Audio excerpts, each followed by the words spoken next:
පලාත් රැසකට අද පස්වරු දෙකෙන් පමණ පසු වැසි ඇතිවිය හැකි බවයි අද කාලගුණ නිවේදනය සඳහන් වන්නේ. අද 2025 සැප්තැම්බර් මස 28 වන ඉරුදින.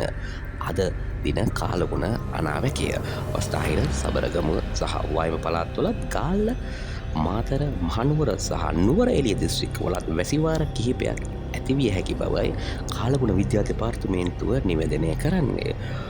ඌව පළාතේ අම්පාර දිස්ත්‍රික්කයේ පස්වරු දෙකෙන් පමණ පසු ස්ථාන ස්වල්පයක වැසි හෝ ගිකිරුම් සහිත වැසි ඇතිවිය හැකි බවයි එම දෙපාර්තමේන්තුව සඳහන් කරන්නේ. මධ්‍යම කඳුකරයේ බටහිර බෑයුම් ප්‍රදේශවලත් උතුරු මැද වයඹ සහ මධ්‍යම පළාත්වලත් ත්‍රිකුණාමලය සහ හම්බන්තොට දිස්ත්‍රික්කවලත් විටින් විට හමන පැයට කිලෝමීටර් 40ක සහ 50ක පමණ තද සුළං ඇතිවිය හැක. තද සුළං මගින් සිදුවන අනතුරු අවම කර ගැනීමට අවශ්‍ය පියවර ගන්නා ලෙස ජනතාවගෙන් කාරුණිකව ඉල්ලා සිටිනු ලැබේ.